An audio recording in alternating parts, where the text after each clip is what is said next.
नमस्कार मित्रांनो.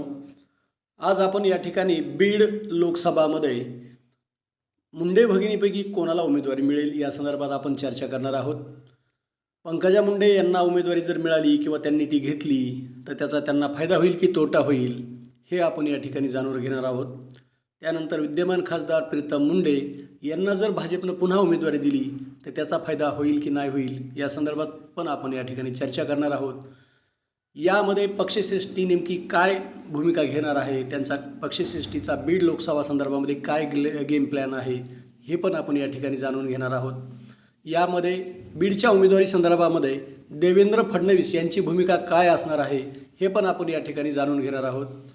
तत्पूर्वी आपण या ठिकाणी हे पाहूया की स्वर्गीय गोपीनाथरावजी मुंडे यांच्या 2 कन्या सध्या राजकारणामध्ये सक्रिय आहेत. यापैकी विद्यमान खासदार प्रीतम मुंडे या 2 नंबरच्या आणि 1 नंबरच्या पंकजाताई मुंडे या बीडच्या पालकमंत्री आणि ग्रामविकास मंत्री फडणवीस सरकारमध्ये राहिलेले आहेत.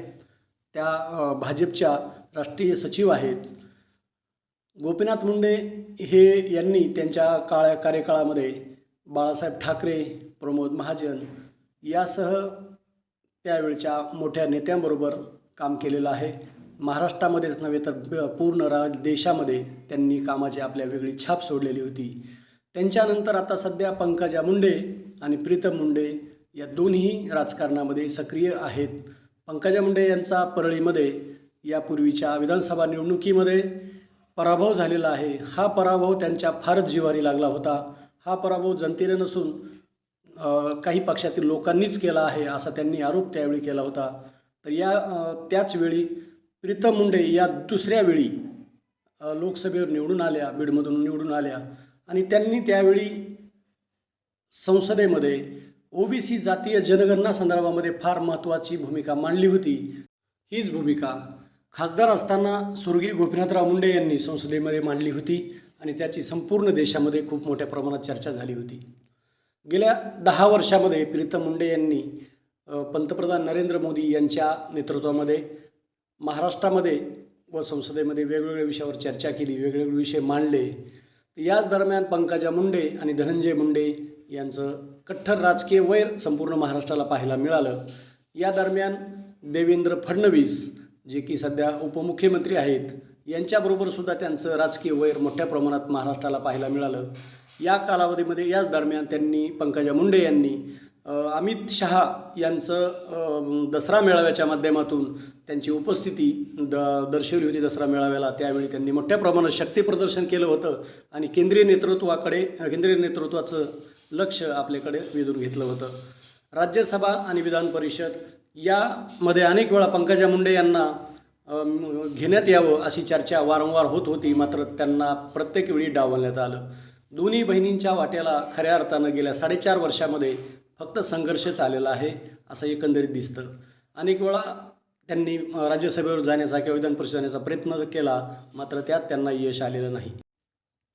नुकताच राज्यसभेच्या उमेदवारी जाहीर झाल्या. यामध्ये पुण्याच्या मेधा कुलकर्णी यांना पक्षानं संधी दिली, मात्र याच वेळी पंकजा मुंडे यांना पुन्हा डावलण्यात आलं.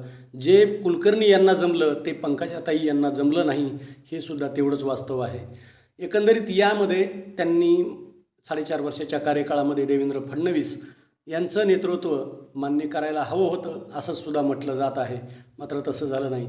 शेवटी काही महिन्यापूर्वी बंधू धनंजय मुंडे यांच्याबरोबर त्यांचं जे काही राजकीय वैर होतं ते संपुष्टात आल्याचं दिसून आलं आणि या काही पाठमागच्या 6 महिन्याच्या कालावधीमध्ये धनंजय मुंडे यांची खंबीर साथ दोन्ही भगिनींना मिळाल्याचं दिसून आलं. लोकसभेचा मोठा आता सध्या पेच आहे. पंकजा मुंडे यांना उमेदवारी मिळणार की प्रीतम मुंडे यांना पुन्हा परत पक्ष संधी देणार यावर सध्या मोठ्या प्रमाणामध्ये चर्चा सुरू आहे. सध्या राज्यामध्ये जे काही खिचडी सरकार आहे, राजकारणाची खिचडी झालेली आहे. 3 वेगवेगळे पक्ष सध्या एकत्र येऊन सत्ता स्थापन केलेली आहे. त्यामुळं मंत्रिपदं कोणाला मिळतील कोणाला मिळणार नाहीत हे सुद्धा सांगता येत नाही. याच कालावधीमध्ये भाजप पक्ष नेतृत्वाकडून ज्येष्ठ नेत्यांना लोकसभा लढवण्याचे सूचना तशा देण्यात आलेल्या आहेत. तशाच सूचना पंकजा मुंडे यांनासुद्धा पक्ष नेतृत्वाकडून देण्यात आलेल्या आहेत असंही म्हटलं जात आहे. पण पंकजा मुंडे यांनी पुन्हा आपण लोकसभा लढवणार नाहीत असं सांगितल्याचं समजतं. मात्र या दरम्यान जर त्यांनी लोकसभा लढवली आणि त्या विक्रमी मताने विजयी झाल्या तर केंद्रामध्ये त्यांना मंत्रिपद मिळण्याची दाट शक्यता आहे असंही म्हटलं जात आहे. मात्र या दरम्यान प्रीतम मुंडे यांचं राजकीय पुनर्वसन केलं जाईल का, हाही मोठा प्रश्न आहे. प्रीतमताई मुंडे यांनाच जर पक्षानं पुन्हा संधी दिली तर तिसरी त्यांची टर्म असल्यामुळे त्यांनासुद्धा या ठिकाणी संधी दिली जाऊ शकते. पण तसं न होता पंकजा मुंडे यांना जर संधी दिली आणि त्या उभा राहिल्या तर केंद्रामध्ये त्यांना मंत्रिपद मिळू शकतं हे सुद्धा म्हटलं जात आहे. जर त्यांना मंत्रिपद मिळालं तर त्यांचे वडील स्वर्गीय गोपीनाथरावजी मुंडे यांच्याकडं त्यावेळी असलेलं ग्रामविकास खातं ते मागवू शकतात किंवा त्यांना ते दिलं जाऊ शकतं. त्यामुळं एक बहीण केंद्रात आणि दुसरी बहीण राज्यात जर राहिली तर त्यांचे जे काही राज्यामध्ये समर्थक आहेत त्या समर्थकांनासुद्धा चांगले दिवस येऊ शकतात.